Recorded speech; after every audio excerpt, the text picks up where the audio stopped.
సామాజిక సమతా వేదిక ఆధ్వర్యంలో ఆదివారం రాత్రి గోదావరికని మెయిన్ చౌరస్తా వద్ద ప్రత్యేక కళా ప్రదర్శన కార్యక్రమాన్ని నిర్వహించారు.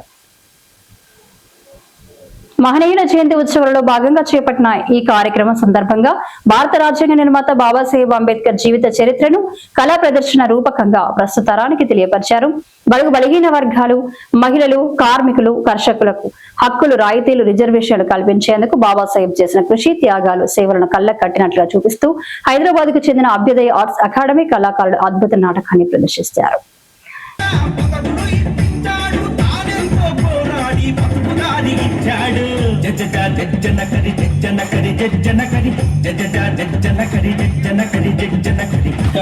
పెద్ద ఆయన అంబేద్కర్ గురించి 4 మాటలు మాట్లాడమన్నారు. నేను 2 మాటలు మాట్లాడతాను. మనం ప్రతి దాంట్లోనూ పొదుపు నేర్చుకోవాలి, మరి అప్పుడే బాగుపడదాం. 1, ఆయన రాజ్యాంగం రాశారు. 2 రిజర్వేషన్లు తెచ్చారు. ఆయన ఎన్ని చేసినా అవి 2 ముఖ్యమైనవి.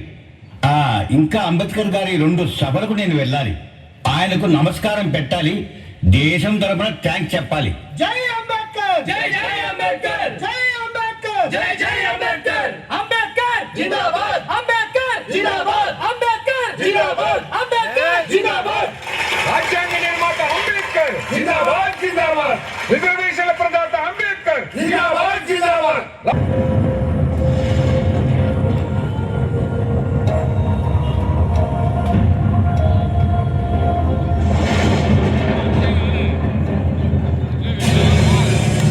దశాబ్దాలుగా విన్న మాటలే మళ్ళీ మళ్ళీ విని విని చెవులు దిబ్బళ్ళు పడిపోయాయి. నన్ను అణగారిన వర్గాల నాయకుడిగా మార్చేశారు. నేను ఈ దేశంలో నోరు లేని వాళ్లకి నోరై పోరాడాను. పీడితుల కోసం, కార్మికుల కోసం, మహిళల కోసం, బీసీల కోసం ఒక్కరేమిటి, అణగారిన వర్గాలు, మైనారిటీలు అందరి కోసం పోరాడాను. నేను జీవితాంతం చేసినవి, చెప్పినవి, రాసినవి వదిలేసి నా మరణానికి ముందు చేసిన 2 పనులనే. రాజ్యాంగం రాశాడు, రిజర్వేషన్లు తెచ్చాడు అని. ఈ 2 ఇన్నాళ్లు చెప్పారు. ఇంకా ఎన్నేళ్లు చెప్తారు? ఉలుకు పలుకు లేకుండా ఇంకా నేను ఎన్ని శతాబ్దాలు అవే వినాలి? నాలో సహనం చచ్చిపోయింది. వీళ్లు విగ్రహావిష్కరణ పేరుతో మిమ్మల్ని పిలిచారు. ఇక్కడ జరగాల్సింది విగ్రహావిష్కరణ కాదు, నన్ను నేనే ఆవిష్కరించుకోవాలి. నా ఆరాటాన్ని, పోరాటాన్ని ఆవిష్కరించుకోవాలి. ఈ దేశం కోసం నేను కన్న కలల్ని, వేసిన ప్రణాళికల్ని ఆవిష్కరించుకోవాలి. మరోసారి ఈ దేశానికి అంబేద్కర్ అంటే ఎవరో, ఏం చేశాడో ఆవిష్కరించుకోవాలి. నన్ను నేనే ఆవిష్కరించుకోవాలి. నన్ను నేనే ఆవిష్కరించుకోవాలి. తిరిగొచ్చాడు కలలు కంటూ దేశానికి, రాజుగారు కొలువిచ్చిన దయలేదు కాలానికి, రాజుగారు కొలువిచ్చిన దయలేదు కాలానికి.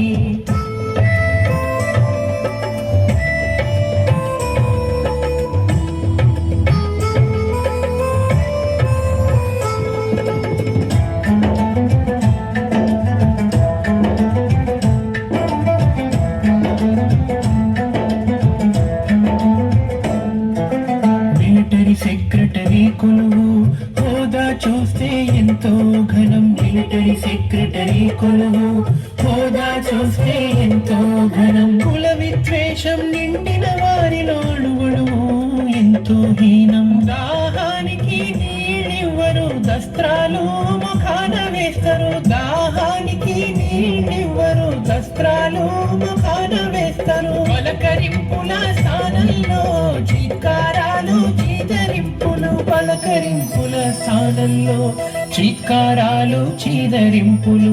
అంబేద్కర్ తిరిగొచ్చాడు కలలు కంటూ దేశానికి, రాజుగారు కొలువిచ్చిన దయలేదు కాలానికి.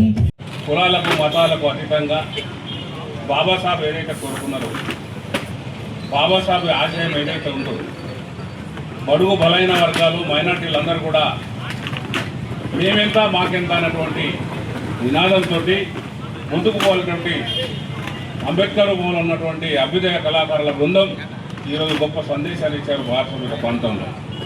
వీరి ప్రదర్శన నేను మూడోసారి చూస్తున్నాను. ఒకసారి రాజ్యలక్ష్మి సంఘంలో, ఈరోజు ఇక్కడ. అయితే ఇది 14వ తారీఖు నాడే ఇవ్వవలసినటువంటి కార్యక్రమము. కానీ వారికి టైం లేనందువలన వాళ్ళు రేపు మళ్ళీ ఎక్కడెక్కడికో నిన్న పిడుగురాల మళ్ళీ మధ్యప్రదేశ్ వెళ్తున్నారు. కాబట్టి ఆ కళాకారులు వారి శ్రమ వృధా పోదు. అంబేద్కర్ ఆశయం ఏదైతే సమానత్వానికి మరి ఆదర్శపడినటువంటి అంబేద్కర్ ఆలోచన విధానాన్ని తీసుకుపోవాల్సినటువంటి అవసరం ఉంది. ముఖ్యంగా వారు మొట్టమొదటిగా ప్రారంభించినప్పుడు గంజ భిక్షమయ్య గారు, మరి డాక్టర్ వివేక్ గారి సమన్వయంతో ఆర్థిక సహకారంతో ఈ వీరి యొక్క కార్యక్రమాన్ని మొదలుపెట్టి ఈరోజు కూడా గడ్డం వెంకటస్వామి గారి కుటుంబ సభ్యులు, ముఖ్యంగా డాక్టర్ వివేక్ గారు కార్మిక శాఖ మంత్రి, అదేవిధంగా వారి తనయుడు గడ్డం వంశకృష్ణ పార్లమెంట్ సభ్యులు, వారి సోదరుడు గడ్డం వినోద్ వెంకటస్వామి గారు బెల్లంపల్లి శాసనసభ్యుల యొక్క పూర్తి సహాయ సహకారంతో మరి వారు కూడా ఆ కుటుంబాన్ని మర్చిపోకుండా గుర్తు చేసినందుకు ఆ అంబేద్కర్ భవన్లో ఉన్నటువంటి సోదరుడికి ధన్యవాదాలు తెలుస్తూ, మన రామగుండం పారిశ్రామిక ప్రాంతంలో ఉన్న మనం అందరం కూడా చాలా సంవత్సరాల నుంచి వెళ్ళి చరిత్ర కలిగిన రాజ్యాంగం గురించి కానీ, మన హక్కుల గురించి కానీ, నిమ్న జాతుల గురించి కానీ, అన్ని వర్గాల కోసం మరి మన రాజ్యాంగ రచయిత డాక్టర్ బిఆర్ అంబేద్కర్ గారి జీవితం ఏ విధంగా కొనసాగించింది, అంత చరిత్ర కలిగింది. ఈ నాటిక ద్వారా మనమందరం కళ్ళ కట్టినట్టు చూసి మరి దీన్ని కూడా ముందుకు తీసుకుపోయి మరి ఇక్కడ ఉన్న కళాకారులను కూడా ప్రోత్సహించే అందరం కూడా సింగరేణి కార్మికులందరూ కూడా మన కార్మిక సంఘాల ప్రతినిధులందరం కూడా తీసుకుపోవాలని చెప్పేసి కోరుతా ఉన్నా. అట్లనే వాస్తవంగా మనము రాజ్యాంగంలో ఏ రకంగా ఉన్నామో ఇది కొందరికే అందరికీ కాదు అని చెప్పేసి ఏదైతే మెసేజ్ ఉన్నదో ఇది అందరికీ సంబంధించిందని చెప్పేసి భారతదేశ పౌరుడిగా ఉన్న ప్రతి ఒక్కరందరూ కూడా తెలుసు అని చెప్పేసి అందరూ కూడా అని చెప్పేసి ఒక మెసేజ్ ఇచ్చిన మీరందరూ కూడా ఈ సామాజిక సమతా వేదిక నిర్వహించిన కార్యక్రమం నిర్వహించిన వాళ్ళందరూ కూడా ప్రత్యేకమైన ధన్యవాదాలు మనందరి తరపున తెలియజేస్తున్నాం. ఈ కార్యక్రమంలో సామాజిక సమతా వేదిక ప్రముఖులు గుమ్మడి కుమారస్వామి, కన్వీనర్ పులి మోహన్, పర్లపల్లి రవి, జీవి రాజు, పెంట రాజేష్, చింతకింది సంపత్, కె స్వామి, కాసిపేట శివాజీ, వడ్డేపల్లి శంకర్, రాజరత్నం, చింటూ, నిట్టూరి రాజు, డాక్టర్ రుసేంద్రం, పర్లపల్లి అభిషేక్, పవన్, రవితేజ, కళ్యాణ్, శ్రీకాంత్ తదితరులతో పాటు మాజీ ఎమ్మెల్యే కోరికటి చందర్, పలువురు కార్పొరేటర్లు, ఎస్సీ, ఎస్టీ, బీసీ, మైనార్టీ సంఘాల నాయకులు, అధిక సంఖ్యలో స్థానిక ప్రజలు పాల్గొన్నారు.